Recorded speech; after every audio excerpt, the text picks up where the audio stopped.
Hello children, good morning to all of you. This is class 6 physics class. I hope all of you are fine and safe, and also hoping that all of you have enjoyed your summer vacation nicely. Dear students, we have completed our first term syllabus. We have conducted test also. Now we are going to start second term syllabus. In second term, we will start from chapter 2, physical quantities and measurement. In this chapter we will learn about physical quantities, unit, measuring length, measuring area, measuring time, measuring mass and measuring temperature. So let us start this chapter. Dear student, in our day-to-day lives, we come across many things which we need to measure. For example, to buy fruits from the market, we weigh them on a balance scale. A tailor takes our measurement to stitch the clothes that we wear. A doctor measures our height, weight, and our body temperature when we are sick, and so on. This shows that measurement play a very important role in our daily life. It helps us to take a correct judgment and avoid wrong decision. For example, see the two bowls filled with milk. In figure 2.2, can you say which of them has more milk? Without measuring the volume of milk in both the bowls, it is very difficult to tell which one has more milk. Therefore, human being not only realize the need but also devise method for various measurement. So what is measurement?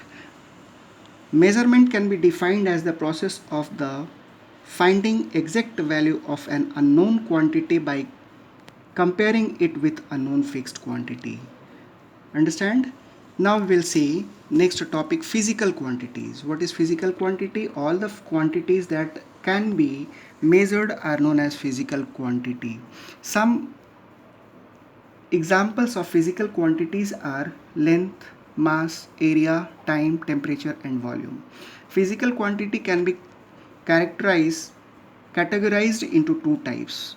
First, fundamental quantities, and second, derived quantity. So let us know first what is fundamental quantities. Fundamental quantities are those quantities that are unique and do not depend on any other quantity. Length, mass, time, temperature, electric current, luminous intensity and amount of substances are known as seven fundamental quantities. So there are seven fundamental quantities are there. Next we will see what is derived quantity. Derived quantities are those quantities that are derived from fundamental quantities. For example, area depend on length and breadth. Similarly, volume depend on length, breadth and height. Speed, force, density, etc.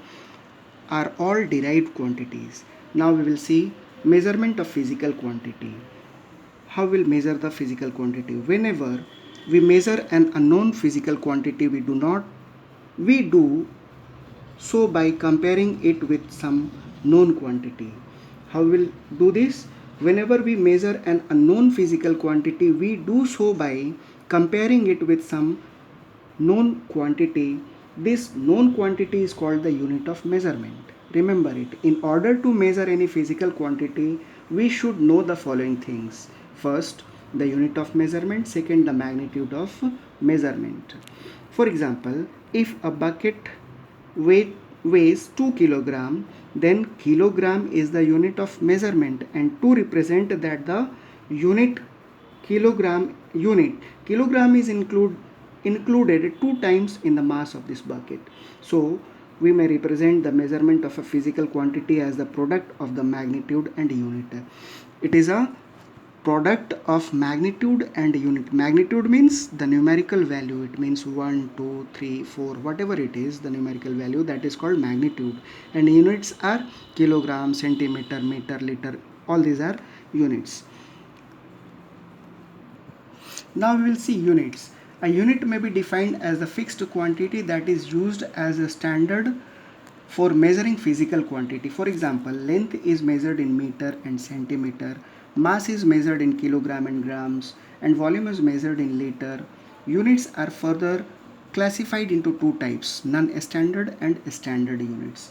Dear student, non-standard unit refer to the method of measurement that were adopted by people in earlier times. For example, cubit, handspan, footsteps, etc. were used to measure length. Time was measured with the help of natural event like sunrise and sunset. Seeds, stones and pebbles were used as standard weight to measure mass.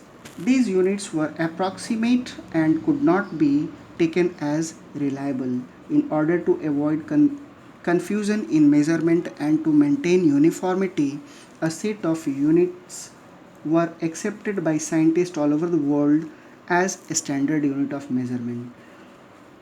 Now we will see SI units. In earlier times, physical quantity measured in different units had different magnitude.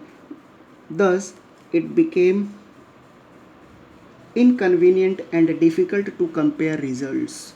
Different unit gave complicated relation with some basic physical quantity. Therefore, the resulting units were also not practical. So, there was a need for having only one universal system of units.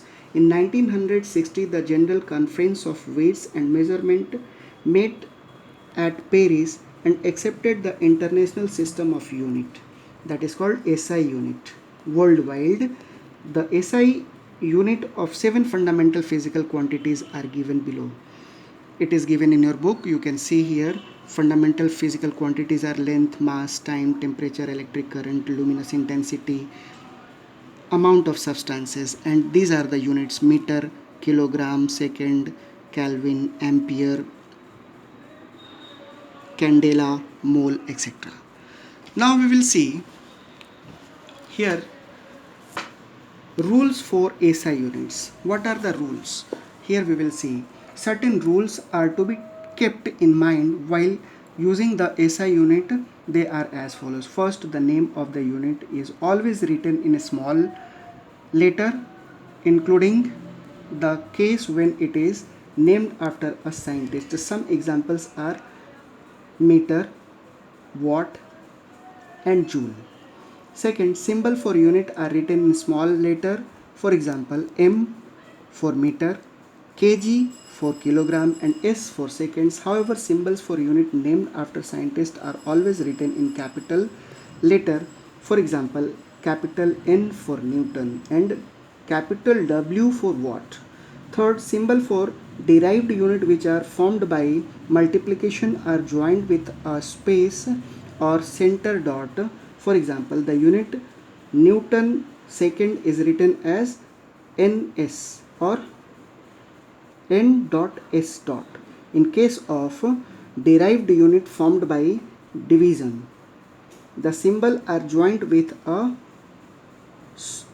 solidus or as negative exponent. For example, the unit meter per second is written as ms power minus 1 or m dot s power minus 1. Name of the unit can be written in plural form, for example 5 meters, but the symbol of unit are always written in singular form, for example 5 meter, 5m and not 5 ms. Remember it. It is not in symbolic form, we can't write in plural form. Since symbol of unit are not abbreviation, they do not end in full stop unless they are at the end of the sentences. Next we will see multiples and submultiples of unit of measurements. To deal with different magnitude of physical quantity, we express the unit in multiples and submultiples. To create large form of unit, factor that are used are called multiples of unit. Factor that are used are called multiples of unit. The factor which help in getting smaller form of unit are called submultiples of unit. To express distance or size of the sun, we use multiple of meter, whereas size of nucleus is expressed using multiples. So dear students, keep it in your mind, to express the larger thing we use multiples, and for measuring a smaller thing we will use submultiples. Now we will see fill in the blanks. First, a unit is a dash quantity used as a standard for measuring physical quantity. A unit is a answer is fixed quantity used as a standard for measuring physical quantity. Question number 2. Volume is an example of dash quantity. The answer is derived quantity. Third, time is a dash physical quantity. Answer is fundamental physical quantity. Now in B, question number B, check whether the following are correct as per the rule of SI unit. First 8 meter, it is correct. Second, it is wrong. We can't write in a plural form. No, 15 kgs it is written. So the right answer will be 15 kg. Third is also wrong. It is written 6 meters. It should be 6 m, 6 meter only. 6 meters. No, it is correct. Next, 10 joule, 40 kg, 20 centimeter, 25 Newton. It is correct. So dear students, today this much only. We will see next in the next video, next class. Thank you.